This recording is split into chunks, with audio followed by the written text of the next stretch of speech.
بسم اللہ الرحمن الرحیم الحمد للہ والصلاة والسلام علی رسول اللہ وبعد۔ شرح اربعین النووی، امام نووی رحمہ اللہ کی کتاب اربعین انتہائی مختصر اور جامع کتاب ہے، چند احادیث کا مجموعہ ہے۔ جیسے کہ اس کے نام سے ظاہر ہے، اربعین 40 کی عدد کو کہتے ہیں، تو نام تو صحیح ظاہر کر رہا ہے کہ اس میں 40 حدیثیں ہیں، جبکہ 40 نہیں ہے، 42 احادیث ہیں۔ اس کی وجہ یہ ہے کہ عربوں کے ہاں ایک دستور ہے کہ وہ دہائیوں کا جو عدد ہوتا ہے 10 20 30 40 50، اس میں اگر کوئی کمی بیشی بھی ہو، کوئی 2 کم ہوں کوئی 2 زیادہ ہوں، تو وہ جو مین عدد ہوتا ہے دہائی کا اسی کو ہی کاؤنٹ کرتے ہیں۔ جیسے اگر 38 حدیثیں بھی ہوتی نا، 38، تو پھر بھی 40 ہی نام ہونا تھا، اربعین۔ تو عربوں کے ہاں ایک دستور ہے، ایک رواج ہے۔ اصل میں ایک حدیث ہے نبی کریم صلی اللہ علیہ وسلم کی، آپ نے فرمایا من حفظ علی امتی 40 حدیثا، جو شخص میری امت میں سے 40 حدیثوں کو یاد کرے گا، ایسی حدیثیں کہ من امر دینہا، جو دین کی اساس ہیں، دین کے امور میں سے ہیں، دین کی بنیادوں میں سے ہیں، ایسی 40 حدیثوں کو یاد کرے گا، بعثہ اللہ یوم القیامۃ فی زمرۃ الفقہاء والعلماء، اللہ رب العزت اس کو قیامت کے دن علماء اور فقہاء کے گروہ میں اٹھائے گا، یعنی اس کا حشر علماء کے درمیان ہوگا، اس کو فقہاء میں جمع کیا جائے گا۔ ایک روایت میں آتا ہے کنت لہ شافعا و شہیدا یوم القیامہ، میں اس کے لیے قیامت کے دن سفارشی ہوں گا اور اس کا گواہ بنوں گا۔ اور ایک روایت میں آتا ہے قیل لہ ادخل من ای ابواب الجنۃ شئت، اسے کہا جائے گا کہ جنت کے کسی بھی دروازے سے تو داخل ہونا چاہے داخل ہو جا، تیرے لیے اوپن آفر ہے۔ جس بندے نے 40 حدیثوں کو یاد کیا، یہاں لفظ بولا جا رہا ہے حفظ کیا بنیادی طور پر۔ ہمارے ہاں نا حفظ کا جو لفظ ہے وہ بڑا غلط العام ہے، اس کا مفہوم جو ہے وہ نہیں صحیح سمجھا جاتا۔ حفظ میں بس ہمیں کیا کہا جاتا ہے کہ جس نے 30 پارے زبانی یاد کر لیے وہ حافظ ہو گیا، نہیں، بلکہ حفظ کے اندر 3 چیزیں ہوتی ہیں۔ نمبر 1 کہ اس متن کو، اس ٹیکسٹ کو زبانی یاد کرنا، لائک قرآن ہے یا حدیث ہے تو اس حدیث کے متن کو، قرآنی آیات کو زبانی یاد کرنا۔ نمبر 2 ان کو سمجھنا، ان کے اندر بیان کیا جا رہا ہے، ان کے اندر بتایا کیا جا رہا ہے، ان آیات کا مدلول کیا ہے، مطلوب کیا ہے، مقصود کیا ہے۔ تیسری چیز ہوتی ہے کہ اس پہ عمل بھی کرنا، اس کو اپنی سیرت کا حصہ بنانا، اپنے مزاج کا حصہ بنانا۔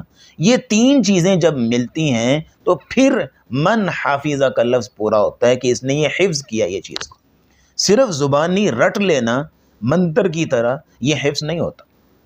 صحابہ کرام رضوان اللہ علیہم اجمعین کے بارے میں آتا ہے کہ وہ قرآن مجید کی 10 آیات کو جب تک پوری طرح یاد نہیں کر لیتے تھے، ان کو سمجھ نہیں لیتے تھے اور ان پہ عمل نہیں کر لیتے تھے، 3 چیزیں، تب تک آگے نہیں جاتے تھے۔ یہ ان کا منہج تھا، یہ ان کا سلیبس تھا، یہ ان کا طریقہ کار تھا۔ تو گویا کہ قرآنی آیات ان کے سینے میں محفوظ ہوتی تھی، ان آیات کے معانی ان کے ذہن میں محفوظ ہوتے تھے، اور ان آیات میں عملی پہلو صحابہ کی سیرت کا حصہ بن جاتے تھے۔ یہ ہے پھر جا کے حفظ کا جو لفظ پورا ہوتا تھا۔ تو اس حدیث میں بھی کیا کہا جا رہا ہے کہ جس نے 40 حدیثوں کو زبانی یاد کیا، حفظ کیا، تو تینوں چیزیں ہیں، معنی کو سمجھا، زبانی یاد کیا اور اس پہ عمل بھی کیا، اس کو یہ فضیلت ملے گی کہ اللہ رب العزت اس کو قیامت کے دن علماء اور فقہاء میں جمع کریں گے۔ لیکن یہ روایت باعتبار سند جو ہے وہ کمزور ہے، اس کے جتنے بھی طرق ہیں، اگرچہ بہت سے صحابہ سے مروی ہے، ابو سعید خدری سے، ابو ہریرہ سے، ابن عمر، ابن عباس، ابو دردہ، دیگر صحابہ سے مروی ہے، لیکن اس کے تمام طرق جو ہیں، تمام روایات باعتبار سند کمزور ہیں اور ضعیف ہیں۔ حافظ ابن حجر رحمہ اللہ فرماتے ہیں کہ میں نے اس روایت کے تمام طرق کو جمع کیے، تمام روایات کو جمع کیے، لیکن مجھے ان میں سے کوئی بھی جو ہے وہ سند کے اعتبار سے صحیح معلوم نہیں ہو سکی۔ لیکن دو وجہ سے اس روایت کو قبول کیا جاتا ہے علماء کے ہاں، دو وجہ سے۔ نمبر ایک، حافظ ابن عساکر رحمہ اللہ فرماتے ہیں کہ جتنے بھی اس کی روایات ہیں، جتنے بھی طرق ہیں، اگر ان سب کو جمع کیا جائے تو ان سب کو جمع کرنے سے کچھ نہ کچھ قوت مل جاتی ہے، کچھ نہ کچھ تقویت مل جاتی ہے کہ یہ روایت جو ہے وہ قابل قبول ہو سکتی ہے۔ یعنی جتنے بھی طرق ہیں، 1 2 3 4 5 6 7 8 10، وہ سارے مل گئے تو کچھ نہ کچھ ایکسیپٹیبلی جو ہے وہ آپ کہہ لیں کہ کچھ نہ کچھ قابلیت، کچھ نہ کچھ قبولیت ہمیں مل گئی، اس کے اندر کچھ نہ کچھ قوت ہے، رائٹ۔ یہ حافظ ابن عساکر کا قول ہے۔ دوسرا قول جو علماء کے ہاں وہ یہ ہے کہ جو فضیلت کے اعمال ہوتے ہیں ان کے اندر ضعیف روایت بھی قابل قبول ہوتی ہے۔ ایک تو حافظ ابن عساکر کا قول میں نے پیش کیا، دوسرا یہ قول سن لیجئے، علماء کے ہاں یہ دستور ہے، یہ طریقہ ہے کہ جو احادیث فضیلت کے چیپٹر سے بلونگ کرتی ہیں نا، وہ اگر ضعیف بھی ہو وہ قابل قبول ہوگی۔ جیسے امام احمد بن حنبل رحمہ اللہ کا قول ہے، اذا جاءنا فی الاحکام فی الحلال والحرام شددنا فی الاسانید، کہ جب کوئی حکم آئے گا، کوئی حدیث آئے گی احکام کے اندر، حلال حرام یہ ساری چیزوں کے ساتھ بلونگ کرتی ہوگی، تو پھر ہم کیا کریں گے، اس کی سند کی جان پرکھ میں ہم خوب تحقیق کریں گے، شددنا، ہم سختی کریں گے اور ہم خوب جان پرکھ کریں گے جتنی ہم کر سکتے ہیں، ٹھیک ہے جی۔ لیکن وَإِذَا جَاءَنَا فِي فَضَائِلِ الْأَعْمَالِ فِي التَّرْغِيبِ وَالتَّرْهِيبِ، اور اگر کوئی روایت آئے گی فضائل اعمال میں، فضائل اعمال کا مطلب کیا ہوتا ہے کہ یہ کام کرو گے یہ فضیلت ہے، یہ پڑھو گے یہ اجر ملے گا، اس وقت یہ 2 رکعتیں پڑھو گے تو یہ انعام ملے گا، یہ فضائل اعمال، جہاں پہ لوگوں کو ترغیب دی جاتی ہے، تو امام احمد بن حنبل کہتے ہیں تساہلنا فی الاسانید، تو ہم اس وقت پھر اسانید میں تساہل کریں گے، تھوڑی سی جو ہے وہ نرمی کریں گے، اگر تھوڑا بہت ضعف ہے تو ہم چلا لیں گے اس کو۔ لیکن یہ دونوں قول محل نظر ہیں، انشاءاللہ اس کو جب امام نووی کا مقدمہ پڑھیں گے تو اس میں ان دونوں قولوں کی وضاحت کریں گے، حافظ ابن عساکر کے قول کی اور امام احمد بن حنبل کے قول کی۔ ہمارے نزدیک یہ ہے کہ جب کسی روایت کی سند کمزور ہے ہم اس کو قبول نہیں کریں، چاہے وہ فضائل اعمال میں ہو، چاہے وہ جو ہے وہ احکام میں، احکام میں تو بالکل ہی قابل قبول نہیں ہوگی نا، تو فضائل اعمال میں بھی وہ قابل قبول نہیں ہوگی ہمارے یہاں۔ اس کی مزید وضاحت انشاءاللہ دلائل کے ساتھ مقدمے میں کریں گے۔ آج جو ہمارا بنیادی موضوع ہے، چونکہ ہم یہ حدیث پڑھنے جا رہے ہیں تو بنیادی موضوع ہمارا حدیث کی اہمیت، حدیث کی فضیلت اور اس کے بارے میں جو بنیادی چیزیں ہیں وہ ہمارے ذہن میں ہوں، تاکہ یہ ہمارا جو حدیث کا سفر ہے اس میں ہم کامیابی سے اس کو عبور کر سکیں۔ یاد رکھیے ہمارے دین اسلام کے 2 حصے ہیں، یہ آپ کو لکھوایا ہوا ہے، 2 حصے ہیں ہمارے دین اسلام کے۔ نمبر 1 قرآن، نمبر 2 سنت۔ قرآن اور سنت یہ 2 بنیادیں ہیں ہمارے دین کی، ہمارے کلمہ کی بھی 2 بنیادیں، لا الہ الا اللہ محمد الرسول اللہ، کلمہ شہادت کی بھی 2 بنیادیں، اشہد ان لا الہ الا اللہ وحدہ لا شریک لہ وان محمدا عبدہ ورسولہ، 2 بنیادیں۔ اور اللہ رب العزت نے جب آدم علیہ السلام کو دنیا میں بھیجا تھا نا، تو یہ پیغام دے کے بھیجا تھا، قُلْنَا اهْبِطُوا مِنْهَا جَمِيعًا، تم سارے زمین میں اتر جاؤ، فَإِمَّا يَأْتِيَنَّكُم مِّنِّي هُدًى فَمَن تَبِعَ هُدَايَ فَلَا خَوْفٌ عَلَيْهِمْ وَلَا هُمْ يَحْزَنُونَ، پس جس بندے کے پاس میری طرف سے ہدایت آئے گی، جس نے اس ہدایت کی پیروی کی، اس پر نہ کوئی خوف ہوگا نہ کوئی غم ہوگا۔ لفظ کیا بولے یہاں پہ، منی ہدن، میری طرف سے ہدایت آئے گی۔ تو منی ہدن، اللہ کی طرف سے جو ہدایت آئی ہے وہ 2 چیزیں، ایک قرآن ہے اور دوسرا قرآن کی تشریح، قرآن کی وضاحت حدیث ہے، یعنی 2 چیزوں کا نام ہے منی ہدن کے اندر۔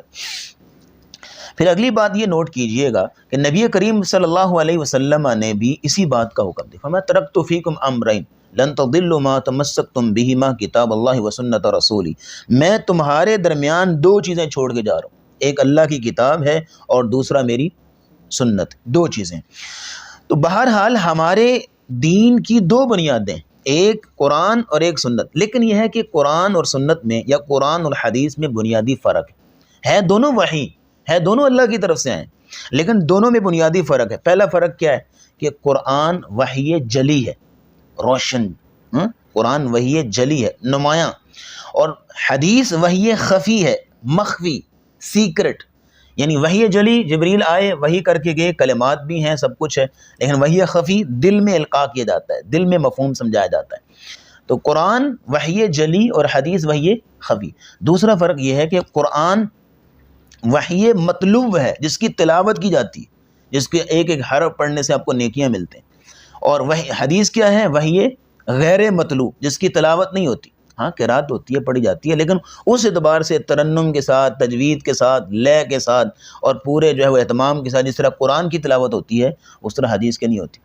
تیسرا فرق یہ ہے کہ قرآن وحی باللفظ ہے، وربل ریویلیشن، ایک ایک لفظ، ایک ایک حرف اللہ کی طرف سے آیا ہوا ہے. قرآن وحی باللفظ، وربل ریویلیشن، اور حدیث وحی بالمعنی ہے کہ اللہ نے وحی کر دی، اب رسول اللہ نے اپنے الفاظ میں معنی وہی رکھا جو اللہ نے بیان کیا، لیکن اپنے الفاظ میں اس کو بیان کر دیا. چوتھا شاید کہ قرآن اللہ کی طرف سے اور اس کے کلمات بھی اللہ کی طرف سے، حدیث بھی اللہ کی طرف سے ہے، لیکن حدیث کے کلمات کس کے ہیں؟ آپ صلی اللہ علیہ وسلم، رسول اللہ صلی اللہ علیہ وسلم کی. تو یہ چار فرق ہیں بنیادی طور پر قرآن میں اور حدیث میں. پھر اگلی بات یہ نوٹ کیجئے کہ حدیث کہتے کسے؟ حدیث نا بنیادی طور پہ گفتگو کو کہتے ہیں، بنیادی طور پہ کلام کو کہتے ہیں، بات کو کہتے ہیں. اللہ رب العزت نے اپنے کلام کو، اپنی بات کو بھی حدیث کا ہے. قرآن میں آتا ہے نا اللہ نزل احسن الحدیث، اللہ رب العزت نے سب سے اچھی بات اتاری ہے، وہ کیا ہے؟ قرآن مجید. وَمَنْ أَصْدَقُ مِنَ اللَّهِ حَدِيثًا، اللہ سے بڑھ کے سچی بات کس کی ہے؟ یہ حدیث کیا ہے؟ قرآن. تو اللہ نے اپنے کلام کو بھی، اپنی بات کو بھی حدیث کا ہے. تو حدیث کا بنیادی جو لٹرل میننگ ہے وہ آپ اپنے ذہن میں رکھیں کہ حدیث بات کو کہتے ہیں. اور اگلی بات یہ ہے کہ حدیث، جو حدیث کی اصطلاح میں محدثین کے نزدیک حدیث کیسے کہتے ہیں، تو ہم نے آپ کو لکھوایا تھا کہ محدثین کے نزدیک حدیث چار چیزوں کا نام ہے. ہوا ما اضیف الی النبی صلی اللہ علیہ وسلم من قول او فعل او تقریر او وصف خلقی او خلقی، یہ چار چیزوں کا نام حدیث ہے. نمبر ایک، وما اضیف الی النبی صلی اللہ علیہ وسلم من قول، آپ صلی اللہ علیہ وسلم کے اقوال، فرمودات، آپ کے فرامین کو حدیث کہتے ہیں. اور حدیث کی کتابیں بھری پڑی ہیں، اس میدان میں ہم اترے انشاءاللہ پڑھیں گے. قال قال رسول اللہ، قال قال رسول اللہ، بار بار یہ قال قال کا ترانہ کیا بتا رہا ہے؟ رسول اللہ کے فرامین، آپ کے فرمودات. تو جو رسول اللہ نے فرمایا وہ حدیث ہے. نمبر دو، او فعل، آپ کا عمل، آپ کا عمل، آپ کا فعل، وہ حدیث ہے. رسول اللہ نے یہ کر کے دکھایا. سیدہ عائشہ کی روایت، سیدنا ابو ہریرہ کی روایت، دیگر روایتوں میں رسول اللہ ایسے کیا کرتے تھے. فعل النبی صلی اللہ علیہ وسلم، فعل النبی، رسول اللہ کے افعال، آپ ایسے کرتے تھے، آپ ایسے کرتے تھے. ان چیزوں کا نام حدیث.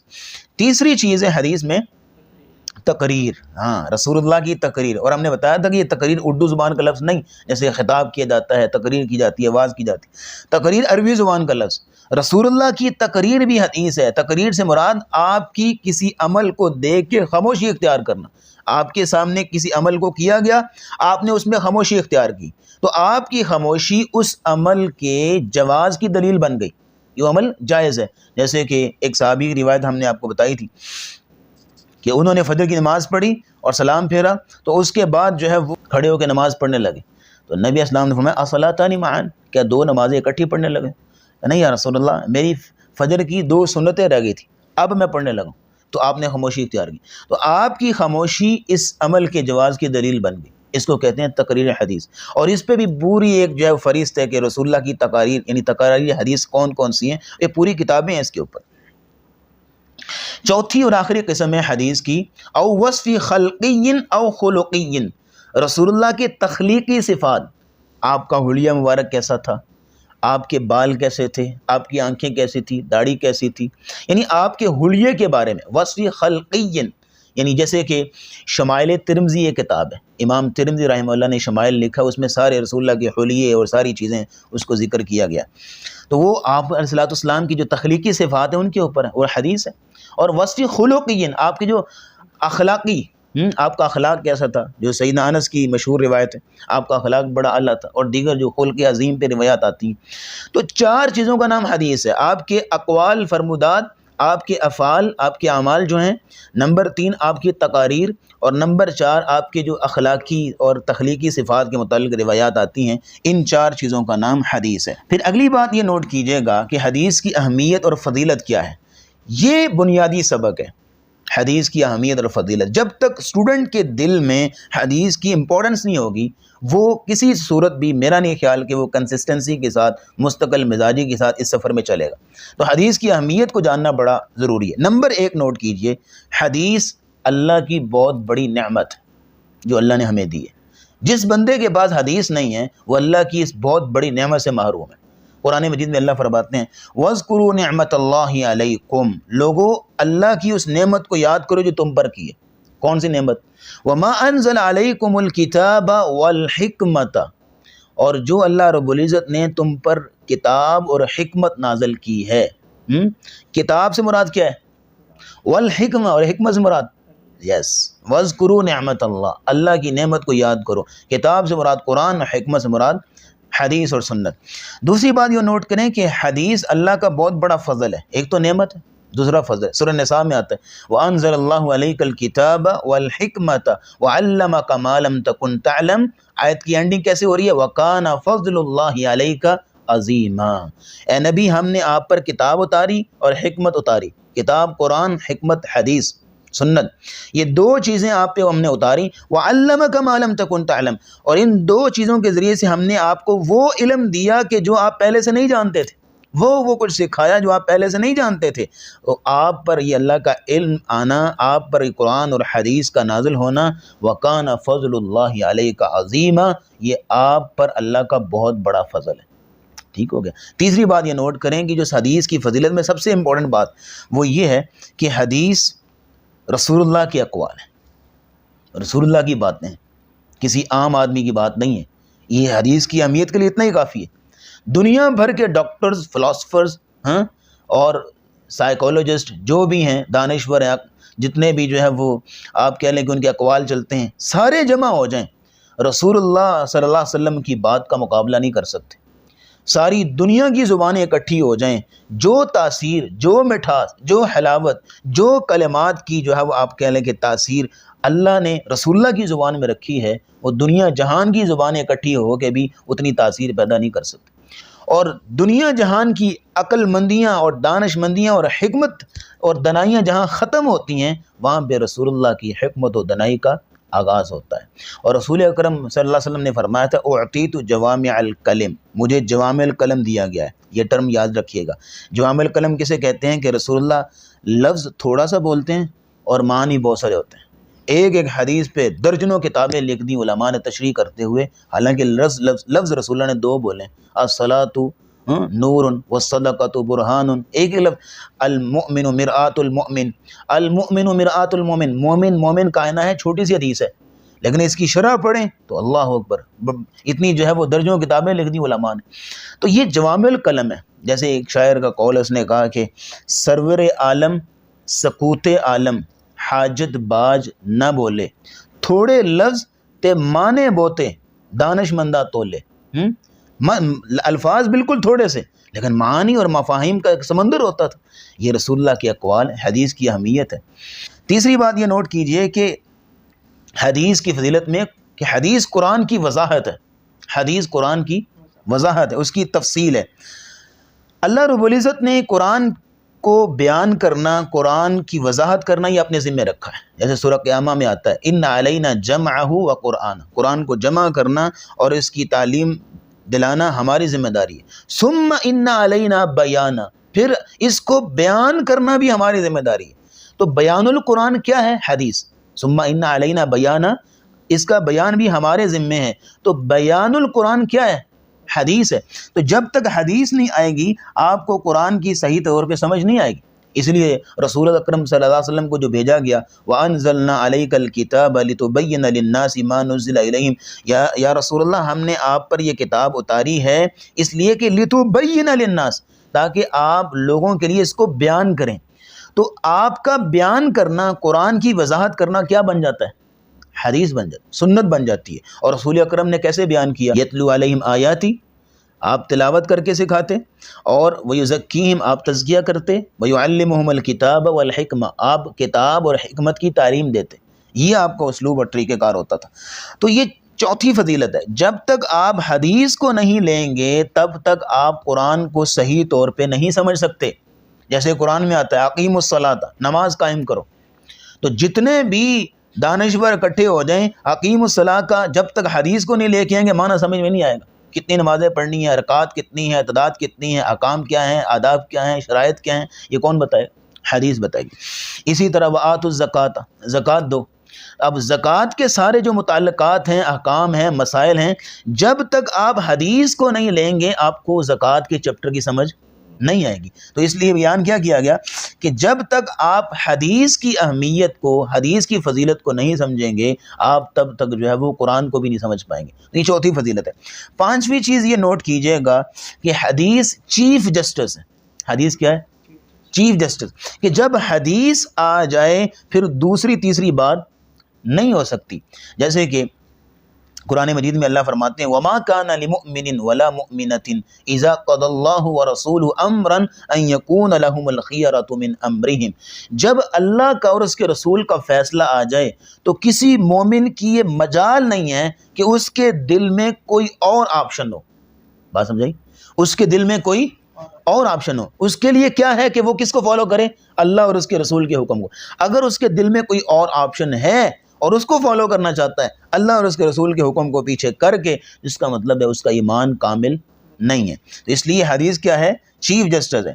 تو جب تک انسان اپنے آپ کو اپنی زندگی میں یہ چیز نہیں لاگو کر لیتا کہ جب رسول اللہ صلی اللہ علیہ وسلم کی حدیث آ جائے میں نے اسی کو فالو کرنا ہے، چونکہ چنانچہ اگرچہ مگرچہ یہ نہیں کرنا، تو اس وقت اس کا ایمان کامل ہوگا۔ بلکہ اللہ نے تو قسم اٹھایا اپنی کبریائی کی، فرمایا فلا وربک لا یؤمنون حتی یحکموک فیما شجر بینہم۔ یہ آیت بیان کر رہی ہے کہ حدیث چیف جسٹس ہے، حدیث کا فیصلہ فائنل ڈیسیژن ہوگا۔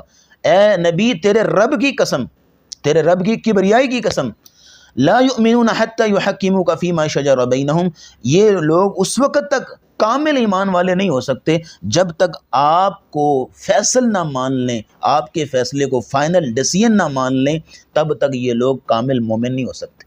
تو یہ حدیث کیا ہوگی؟ Chief justice. پانچ باتیں ہوں گی۔ چھٹی چیز نوٹ کیجئے گا، حدیث کے بغیر آپ کا عمل باطل ہے۔ اگر آپ نے حدیث کی مخالفت میں عمل کیا تو وہ عمل کیا ہوگا؟ باطل ہوگا، وہ ریجیکٹڈ ہوگا، وہ قابل قبول نہیں ہوگا۔ آپ کا عمل اس وقت تک ویلڈ نہیں ہو سکتا، آپ کا عمل اس وقت تک جو ہے وہ معتبر نہیں ہو سکتا، لیگل نہیں ہو سکتا جب تک آپ حدیث کو فالو نہیں کرتے۔ نبی اسلام کی حدیث ہے من عمل عملا لیس علیہ امرنا فہو رد، جس بندے نے کوئی عمل کیا اور اس عمل کا جو طریقہ ہے وہ میرے طریقے کے مطابق نہیں، اس نے میری سنت کو فالو نہیں کیا، مجھے کاپی نہیں کیا، میری نقل نہیں اتاری عمل کرتے ہوئے، آپ نے فرمایا فہو رد، وہ مردود ہے، وہ بندہ بھی ریجیکٹڈ ہے اور اس کا عمل بھی ریجیکٹڈ، فہو رد۔ تو اس لیے کیا سمجھ میں آئی آپ کو کہ حدیث کے بغیر عمل جو ہے وہ قابل قبول نہیں ہے، بلکہ حوض کوثر میں دفع کر دیا جائے گا، سحقن سحقن، گیٹ آؤٹ، یہاں سے دفع ہو جاؤ، کیونکہ تم نے میرے بعد دین کے اندر جو ہے وہ نئی نئی تبدیلیاں لے کے آئے۔ تو ساتویں اور آخری چیز نوٹ کیجیے حدیث کی فضیلت میں، حدیث ہدایت کا معیار ہے۔ حدیث کیا ہے؟ آپ نے حدیث کو سینے سے لگایا ہوا ہے، آپ حدیث کو پڑھتے ہیں، حدیث کو پڑھاتے ہیں، حدیث پہ عمل کرتے ہیں، حدیث کو سمجھتے ہیں، حدیث کو یاد کرتے ہیں، تو آپ دلیل دے رہے ہیں کہ آپ ہدایت یافتہ ہیں۔ قرآن میں آتا ہے ان تطیعوہ وان تطیعوہ تہتدوا، اے لوگو اگر تم رسول اللہ کی اطاعت کرو گے تہتدوا تو ہدایت پاؤ گے۔ تو اس کا مطلب ہے حدیث ہدایت کا معیار ہے۔ ایک اگلی بات نوٹ کیجئے چوتھے نمبر پہ، حجیت حدیث۔ حجیت، یہ مین ٹاپک ہے۔ حجیت حدیث کا مطلب ہے حدیث کا دلیل بننا کسی چیز میں۔ تو ہم نے بتایا شروع میں بھی کہ جب تک آپ حدیث کو لے کے نہیں آئیں گے آپ قرآن بھی نہیں سمجھ سکتے۔ جیسے کہ قرآن مجید میں اللہ رب العزت فرماتے ہیں وَلَقَدْ آتَيْنَاكَ سَبْعًا مِّنَ الْمَثَانِي وَالْقُرْآنِ الْعَظِيمِ، اے نبی ہم نے آپ کو 7 بار بار دہرائی جانے والی آیتیں اور قرآن عظیم دیا ہے۔ 1 منٹ کے لیے حدیث کو پیچھے کرو، دنیا جہان کا فلسفی، دنیا جہان کا منکرین حدیث اکٹھا ہو کے یہاں آ کے ہمیں 7 من المثانی کا ترجمہ کر کے بتائے۔ جو ترجمہ تو کر لے گا 7 بار بار دہرائی جانے والی آیتیں کون سی آیتیں ہیں، یہ 7 بار بار دہرائی جانے والی کون سی آیتیں ہیں، نہیں بتا سکتا جب تک حدیث نہیں آئے گی۔ حدیث آ کے بتائے گی کہ 7 بار بار دہرائی جانے والی آیتیں کون سی ہیں، سورۃ الفاتحہ۔ اسی طرح قرآن مجید میں آتا ہے سورۃ توبہ میں کہ اللہ نے 12 مہینے پیدا کیے ہیں، منہا اربعۃ حرم، 4 مہینے حرمت والے ہیں۔ کون سے ہیں 4 مہینے حرمت والے؟ جب تک حدیث کو نہیں لے کے آئیں گے تب تک سمجھ میں نہیں آئے گی۔ اور اسی طرح قرآن میں آتا ہے غیر المغضوب علیہم ولا الضالین، مغضوب علیہم کون ہے؟ یہ تو حدیث نے بتایا نا، حدیث کو پیچھے کر کے بتائیں مجھے ذرا، نہیں بتا سکتے۔ غیر المغضوب علیہم حدیث نے بتایا یہودی ہیں، اور الضالین کون ہے؟ نصارہ۔ کس نے بتایا؟ حدیث نے۔ تو جب تک حدیث کو نہیں لے، اسی طرح سورۃ توبہ میں آتا ہے نا وہ 3 لوگوں کا واقعہ جنہوں نے توبہ کی تھی، 3 لوگوں کی توبہ کا واقعہ آتا ہے، وعلی الثلاثۃ الذین خلفوا، جو کعب بن مالک ہیں ان کی توبہ کا واقعہ آتا ہے، وعلی الثلاثۃ الذین خلفوا۔ اب وہ 3 جو تھے جن کی توبہ کو ڈیلے کیا گیا تھا غزوہ تبوک کے بعد، تو وہ کون تھے؟ اب حدیث کو پیچھے کرنے 1 منٹ کے لیے بتائیں ذرا وہ کون سے 3 لوگ تھے، نہیں بتا سکتے۔ تو جب تک حدیث نہیں آئے گی، صحابہ اکرام رضوان اللہ علیہم اجمعین حالانکہ اہل زبان تھے، ان کی اپنی زبان تھی، اپنی زبان میں قرآن نازل ہو رہا ہے، لیکن جب تک وہ حدیث کو نہیں، جب تک رسول اللہ کی وضاحت کو نہیں لیتے تھے ان کو قرآن سمجھ میں نہیں آتا تھا۔ جیسے کہ قرآن مجید کی آیت ہے الذین آمنوا ولم یلبسوا ایمانہم بظلم اولئک لہم الامن وہم مہتدون، جن لوگوں نے ایمان لائے، جو لوگ ولم یلبسوا ایمانہم بظلم، اور اپنے ایمان لانے کے بعد اس میں ظلم کی آمیزش نہیں کی، کسی قسم کے ظلم کی آمیزش نہیں کی، اولئک لہم الامن وہم مہتدون، یہ لوگ ہدایت یافتہ ہیں۔ اب صحابہ پریشان ہو گئے، کون بندہ ہے جس نے ایمان لانے کے بعد کوئی تھوڑی بہت غلطی ہو جاتی ہے، گناہ ہو جاتا ہے، تو ہم تو پھر ہدایت یافتہ نہ ہوئے۔ تو رسول اللہ نے وضاحت کی کہ یہاں پہ ولم یلبسوا ایمانہم بظلم، یہاں ظلم سے مراد چھوٹے موٹے گناہ نہیں ہے بلکہ شرک ہے، ان شرک لظلم عظیم۔ تو صحابہ کو بھی قرآن کی سمجھ نہ آئی جب تک کہ حدیث کی وضاحت نہ آئی۔ تو اس کا مطلب کیا ہوا کہ حدیث حجت ہے، جب تک حدیث نہیں آئے گی تب تک جو ہے وہ بات سمجھ میں نہیں آئے گی۔ ایک سیکنڈ لاسٹ بات نوٹ کیجئے گا، حدیث کے حقوق کیا ہیں؟ اس سفر میں آپ چل رہے ہیں تو جب تک حدیث کے حقوق ہمارے ذہن نشین نہیں ہوں گے تو ہم کیسے حدیث پڑھیں گے؟ تو حدیث کے بنیادی طور پہ 6 حقوق ہیں۔ 4 حقوق تو نبی اسلام نے بیان کیے ایک حدیث کے اندر، آپ نے فرمایا نضر اللہ امرأ سمع مقالتی فحفظها فوعاها ثم بلغها كما سمعها۔ نبی کریم صلی اللہ علیہ وسلم نے فرمایا جس اس بندے کے چہرے کو اللہ تر و تازہ رکھے، روشن رکھے، کہ جس بندے نے میری حدیث کو سنا۔ پہلا حق یہ حدیث کا سامع مقالتی، کہ آپ کسی مستند عالم، آپ کسی استاد، کسی شیخ، آپ کسی جو ہے وہ قاری کے پاس بیٹھ کے حدیث کو سنیں، یہ پہلی چیز ہے۔ اور ہم نے آپ کو بتایا تھا کہ رسول اللہ کا علم سارے کا سارا، جو رسول اللہ کے علم کا سورس ہے وہ کیا ہے؟ سننا۔ آپ علیہ السلام نے زندگی میں کوئی کتاب نہیں پڑھی علم سیکھنے کے لیے، رسول اللہ نے کوئی کتاب، آپ دنیا جہان میں کائنات میں سب سے بڑے عالم ہیں، لیکن آپ کے علم کا سورس کیا ہے؟ جسٹ سننا۔ جبریل آتے تھے اور آگے سنا جاتے تھے، آپ یاد کر لیتے تھے، آپ نے کتاب کوئی نہیں پڑھی ساری زندگی۔ تو آپ نے پھر جب لوگوں کو سلیبس بتایا نا علم کا، تو آپ علیہ السلام نے پہلا لفظ بولا سامع مقالتی، جو میری حدیث سنتا ہے۔ اس کا مطلب ہے کہ کسی کے سامنے بیٹھ کے اس حدیث کو سنو، پڑھنا کیسے ہے، سمجھنا کیسے ہے، اس کے اندر مقاصد کیا ہیں، احکام کیا ہیں، مسائل کیا ہیں، فوائد کیا ہیں، استنباط کیا ہو رہا ہے، ساری چیزیں اس میں آپ نے سامع مقالتی سننا ہے۔ دوسرے نمبر پہ فحافظھا، اس کو یاد کرنا ہے۔ جو آپ نے علم سن لیا اب اس کو یاد کیجئے، سینے میں جگہ دیجئے، جو آتا ہے 21ویں پارے میں بل ہوا آیات بینات فی صدور الذین اوتوا العلم، یہ آیات بینات کا علم جو ہے نا اہل علم کے سینوں کے اندر ہوتا ہے، انہوں نے سینوں میں جگہ دی ہوتی ہے۔ 2 چیزیں ہوگی۔ تیسرا حق کیا ہے؟ فوعاہا، اس کو سمجھنا، حافظہ یاد کرنا، فوعاہا اس کو سمجھنا، کہ جو آپ نے یاد کر لیا تو رٹالائزیشن نہ ہو، منتر کی طرح رٹا ہوا نہ ہو، بلکہ اس کو سمجھنا ہے کہ اس میں ہے کیا، اس کی ڈیپتھ میں جانا ہے اور اس کی گہرائی میں جا کے جو موتی ہیں علم کے وہ چننے ہیں اور حکمتوں کو سمجھنے کی کوشش کرنی ہے۔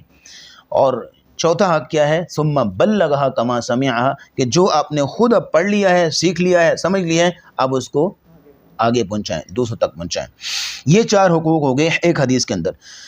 5واں حق یہ ہے قراءت حدیث، کہ حدیث کو آپ نے خود بھی پڑھنا ہے، حدیث کو آپ نے خود بھی پڑھنا، حدیث کا مطالعہ کرنا ہے۔ آپ کوئی بھی کتاب لے لیں، جیسے ہم 40 نوی شروع کر رہے ہیں، یہ سب سے چھوٹی کتاب ہے، اس سے آگے آپ بڑھتے جائیں حدیث کی قرات کرتے جائیں، اور جب حدیث کو آپ پڑھ رہے ہوں گے نا تو آپ بلیو کریں گے، جب آپ حدیث کو کھولیں گے تو ایک سے بڑھ کے ایک پھول آپ کے سامنے آئے گا، اور آپ کو حدیث بند کرنے کو دل ہی نہیں کرے گا، ایک سے بڑھ کے ایک جو ہے وہ پھول آپ کے سامنے آئے گا، اور آپ پڑھتے جائیں گے، اور چاشنی اور لذت اور حلاوت آئے گی کہ آپ سوچ بھی نہیں سکتے۔ اور پھر یہ ہے کہ کھانا کھانے کا مزہ اس کو آتا ہے جو کھا رہا ہوتا ہے، دیکھنے والے کو نہیں آتا۔ ہاں، اور جیسے پھیری لگانے والے بھی پھیری لگا رہے ہوتے ہیں نا، اپنی انہوں نے ٹیپ لگائی ہوتی ہے، تو ساتھ میں کہہ رہے ہوتے ہیں کھادیاں پتہ لگتا ہے، ویکھیاں پتہ نہیں لگتا۔ تو جب تک حدیث کو پڑھیں گے نہیں، خود اس میدان میں اتریں گے نہیں، آپ اس کو خود جو ہے وہ اپنی زبان سے گزاریں گے نہیں کہ رسول اللہ کے فرامین ہیں، اور اتنے اعزاز کی بات ہے، آپ حدیث پڑھیں، یہ حدیث کی کتاب کھولی ہوئی ہے، آپ پڑھیں قال قال رسول اللہ صلی اللہ علیہ وسلم یا غلام انی اعلمک کلمات احفظ اللہ یحفظک، آپ یہ کلمات دہرا رہے ہیں تو ذہن میں سوچیں کہ یہ وہ الفاظ ہیں، یہ وہ حروف ہیں جو میرے رسول کی زبان سے نکلے تھے، تو کتنی محبت پیدا ہوگی، کتنی چاشنی پیدا ہوگی، کتنا دل کرے گا اور پڑھنے کے لیے۔ تو یہ اس حلاوت کے ساتھ، اس چاشنی کے ساتھ آپ پڑھیں گے، تو یہ قرات حدیث 5واں حق ہے حدیث کا۔ چھٹا اور آخری حق ہے اس حدیث پہ عمل کرنا۔ تو جب تک حدیث پہ عمل نہیں کریں گے، ہم نے شروع میں بتا دیا آپ کو، تب تک آپ حفظ کا جو مفہوم ہے وہ پورے نہیں کر پا رہے۔ تو حدیث پہ عمل کرنا، عمل بالحدیث جو ہے وہ بنیادی چیز ہے۔ اور من یطع الرسول فقد اطاع اللہ، جو بندہ رسول کی اطاعت کرے گا، اس کا مطلب اس نے اللہ کی اطاعت کی، اور جس نے حدیث کی مخالفت کی تو کیا اس کے بارے میں آیا فَلْيَحْذَرِ الَّذِينَ يُخَالِفُونَ عَنْ أَمْرِهِ أَن تُصِيبَهُمْ فِتْنَةٌ أَوْ يُصِيبَهُمْ عَذَابٌ أَلِيمٌ۔ اللہ کہتے ہیں ان لوگوں کو ڈرنا چاہیے جو رسول کی حدیث کی مخالفت کرتے ہیں، کہیں ان پہ کوئی فتنہ نہ آ جائے یا دردناک عذاب نہ آ جائے۔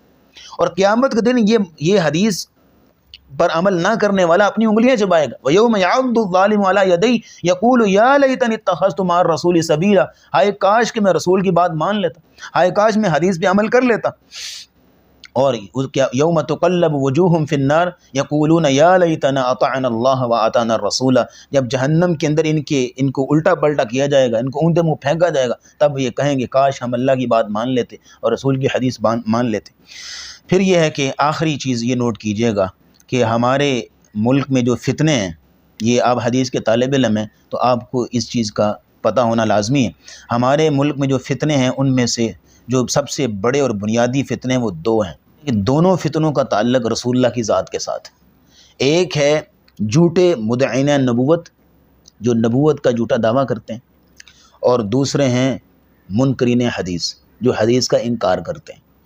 جہاں تک تعلق ہے نا جھوٹے نبیوں کا، وہ تو واضح ہے، وہ عام آدمی سمجھ میں آ جاتا ہے، لیکن جہاں تک تعلق ہے اس کا منکرین حدیث کا، اس میں بڑے داؤ پیچ، وہ عام آدمی کو سمجھ میں نہیں آتا۔ وہ ایسے داؤ پیش دیتے ہیں، ایسی تعویلیں پیش کرتے ہیں کہ اچھا بھلا مسلمان آدمی، مومن آدمی بھی بعض اوقات حدیث کے بارے میں شک و شبے میں پڑ جاتا ہے۔ یہ حدیث بعد میں لکھی گئیں، یہ حدیث رسول اللہ کے اس زمانے کے ساتھ تعلق رکھتی ہیں، اب اور زمانہ ہے، یعنی اس طرح کے انہوں نے جو ہے وہ سو کالڈ سٹیٹمنٹس رکھی ہوئی ہیں، اور پھر ہر حدیث کو نعوذ باللہ ریجیکٹ کرنے کا انہوں نے فارمولہ رکھا ہوا ہے کہ عام آدمی جو ہے وہ بیچارہ سمجھ نہیں پاتا میں کیا کروں۔ اور ایک اور بات آپ یہ نوٹ کیجیے اگلی، کہ پنجاب نے نا ہمارا جو پنجاب ہے اس نے 2 غلام احمد پیدا کیے، شیخ صاحب 2 غلام احمد پیدا کیے ہیں، اور دونوں نے رسول اللہ کی ذات پہ ڈاکہ ڈالے۔ ایک مرزا غلام احمد قادیانی، اس نے تو نبوت کا دعویٰ کر دیا، اور دوسرا غلام احمد پرویز، اس نے کیا کیا، رسول اللہ کی حدیث کو ریجیکٹ کر دیا، نعوذ باللہ مرزا۔ تو 2 غلام احمد پیدا کیے جب پنجاب نے، ایک نے رسول اللہ کی ذات کو جو ہے پیچھے کیا، اور دوسرے نے رسول اللہ کی بات کو پیچھے کیا۔ تو یہ دونوں فتنے ہیں، ان 2 فتنوں کا ہمیں سمجھ ہونا۔ پہلا فتنہ تو میں نے بتایا وہ واضح ہے، اس کی مسئلہ نہیں ہے، وہ تو جو ہے وہ سمجھ آ جاتی ہے، لیکن جو دوسرا فتنہ ہے نا منکرین حدیث کا، ان کے بارے میں ہمیں آگاہی ہونا ضروری ہے۔ تو اس سفر میں انشاءاللہ العزیز ہم جو ہے وہ ساتھ ساتھ لے کے چلیں گے کہ اس فتنے کو بھی ہم نے کیسے رد کرنا ہے، کیونکہ اللہ رب العزت نے جہاں قرآن کی حفاظت کی ہے وہاں پہ حدیث کی بھی حفاظت کی ہے۔ آتا نا سورۃ الحجر میں انا نحن نزلنا الذکر وانا له لحافظون، بے شک ہم نے اس ذکر کو نازل کیا ہے اور ہم ہی اس کی حفاظت کرتے ہیں۔ تو الذکر، اللہ نے یہاں قرآن نہیں کہا انا نحن نزلنا الذکر، الذکر کا لفظ بولا ہے، اور الذکر کے اندر جو عبد الرحمن کیلانی تیسیر القرآن میں لکھتے ہیں کہ الذکر کے اندر دونوں چیزیں ہیں، قرآن بھی ہے اور اس کی وضاحت حدیث بھی ہے، یعنی قرآن بھی اللہ نے نازل کیا اور حدیث بھی اللہ نازل کی، وَإِنَّا لَهُ لَحَافِظُونَ، اور ہم اس کی حفاظت کرنے والے ہیں۔ تو قرآن کی حفاظت بھی اللہ کرتے ہیں اور حدیث کی حفاظت بھی اللہ کرتے ہیں۔ اور آپ یہ بات نوٹ کیجئے کہ دنیا کائنات میں کسی اور نبی، کسی اور جو ہے ولی، کسی بھی دانشور، کسی بھی فلاسفر، کسی کے بھی اقوال کی یہ حیثیت نہیں ہے کہ ان کے اقوال کو، ان کے جو ہے وہ تمام اعمال کو کتابوں کے اندر جمع کیا ہو جو مقام رسول اللہ کے اقوال کو اور آپ کے افعال کو ملا ہے۔ اور پھر یہ ہے کہ ان کی جان پرکھ میں کہ ایک ایک، دیکھیں حدیث کے نا بنیادی طور پہ دو حصے ہوتے ہیں، ایک حدیث کا متن ہوتا ہے اور ایک حدیث کی سند ہوتی ہے۔ متن کسے کہتے ہیں؟ حدیث کے ٹیکسٹ کو، اور سند کسے کہتے ہیں؟ وہ چین کو کہ جو ہے وہ محدث سے لے کر رسول اللہ تک جا رہی ہے۔ جیسے امام بخاری ہیں، وہ اپنی حدیث بیان کرتے ہیں، جیسے ہم انشاءاللہ ایک ایک حدیث آپ کے سامنے رکھیں گے نا اس 40 کی، تو اس کی سند بھی آپ کے سامنے ایک دفعہ پڑھ دیں گے تاکہ آپ کے ایک ذہن سے ایک چیز گزر جائے۔ تو امام بخاری رحمہ اللہ کی سند جو ہے وہ یوں رسول اللہ تک جاتی ہے، اس کو سند کہتے ہیں۔